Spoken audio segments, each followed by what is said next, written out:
This is the brand new iPhone 15 Pro in blue titanium and the standard or the basic iPhone 15 in the new pink or rose gold color. Now, I have been using these phones for about a day or two depending on when you're watching this. So the question is which to choose, which is right for you, or which should you spend your hard-earned money on? These are the questions I hope to answer in the next few days in this video and others to come in the next week. I'm KJOS and this is where I break down the latest tech into simple terms. Let's start this off with the standard iPhone 15 in the color pink. This to me is the best color out of the rest. It is a little washed out, but it does stand out more than the others. Now, the biggest upgrade this time around from the iPhone 14 are two things. One, the dynamic island, and two, USB-C.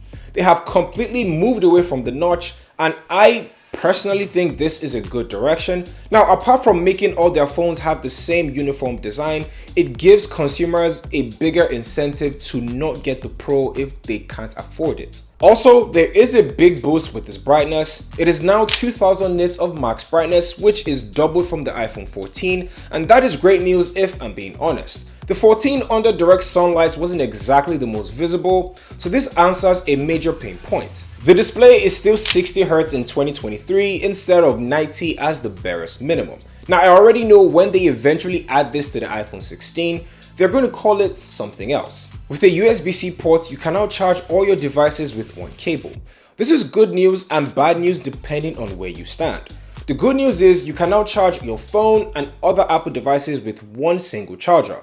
No need to bring multiple chargers when you're traveling or when you're just leaving the house. The bad news is if you own the Apple keyboard or the Magic Mouse or any other Apple device, then the lightning cable will be needed. I also see Apple replacing these devices in the future with USB-C compatibility, which in turn means you will need to upgrade your device, which also means you need to spend more money. On the 15 Pro, one of the few things you notice instantly is the clear difference in its weight and how it feels between the 15 Pro and the 14 Pro from last year. The 15 Pro is much more lighter and much more comfortable to hold in your hand. It does not feel sharp or give any other form of discomfort. Now, the titanium frame gives it more of a padding than any other iPhone in its history. I'm not even joking. The difference in weight is almost instant. However, there is always a catch. The new iPhone 15 Pro does not feel like a premium device. In our weird human minds, if something is heavy, has a stainless steel body, it then feels like a $1,000 phone. With this, it gives me iPhone 5C vibes. Now hold on, I'm not necessarily saying it's a bad thing. Phone comfort without a case should be a #1 priority because at the end of the day, some people use their phones for everything. So might as well get a phone that does not weigh you down. And speaking of titanium, I don't know man, but the fingerprint smudges and the marks are wild. I remember the tweets after the Apple event and I chose not to believe them because I didn't think Apple would do such a thing. But holding it right now, I'm not sure how this will hold up in about a year or two, or even more than that for people that use their phones longer.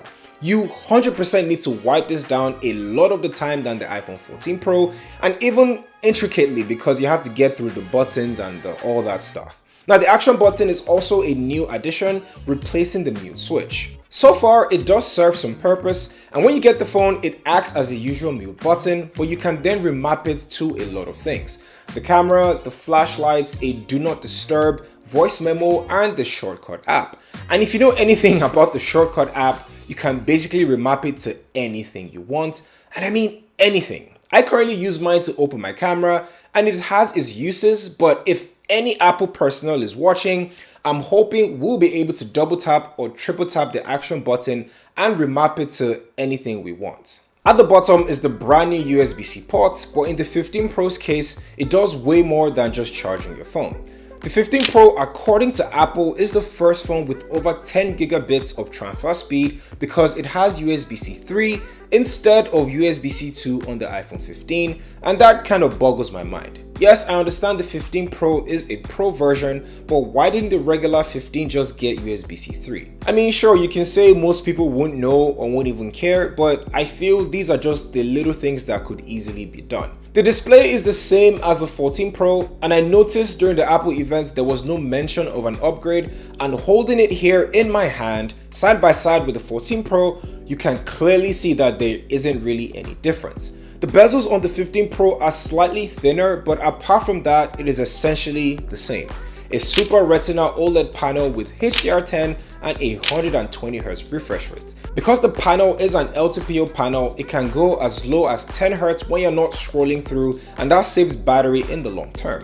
However, the 6.1-inch display makes it easier to reach all four corners of the phone. There were a lot of things Apple skipped during the event, and the battery was one of them. No talks of a battery upgrade, just the usual all-day battery. And when I unboxed this, I deliberately did not charge it, and I think it comes with a 60% battery if I'm not mistaken. And after I set it up, I took a couple pictures, I tried out the log footage, I posted a few pictures on Twitter and Instagram, and this was around 10 AM. It is still about 10% right now. I can't really give a full battery analysis till maybe tomorrow or next week. I'll be posting updates on my Twitter or X, so make sure you follow me there. Where there is a huge change, of course, is with its performance. It has the new A17 Pro for the iPhone 15 Pro and the Pro Max, and it feels like Apple is pushing this towards mobile gaming. Mobile gaming is not for me, but there is an audience for it out there, so it kind of makes sense. The 15 Pro will be able to play console gaming, and I'll be testing this out with the PlayStation controller. I'm not entirely sure I will love it, but I'll have to test it out and let you guys know. Apart from gaming, the A17 Pro's GPU is 20% faster, which boosts performance and productivity. So far, there hasn't really been anything wrong with it as expected. I mean, I just unboxed it today. Although some people are saying they're having a green screen or their phone is not responding in time, and it could be an isolated incident, but that is yet to be seen. Okay, let's talk about the cameras. Now, I have taken a few shots with this, and I'm finding it hard to see a difference between this and the iPhone 14 Pro. I took side-by-side comparisons, and besides the portrait mode, there really isn't any significant or a discernible difference between these two phones. A lot of people said the same thing on my Twitter and my Instagram. That being said, what do you guys think of the camera quality? Is there a difference? Let me know down in the comments. These are just my first few thoughts on the iPhone 15 Pro, and they are somewhat positive, but at the same time, there's really nothing groundbreaking in this phone, especially coming from the iPhone 14 Pro. I will be comparing this to the 14 Pro in great detail. I will also be comparing the 15 Pro Max to the Galaxy S23 Ultra. Anyway, what do you guys think of the iPhone 15 Pro? Comment down below and let me know. As usual, subscribe if you got any value from this video and share this video with as many people as you can. Thank you guys for watching. My name again is KJOS, and I'll catch you guys in the next one.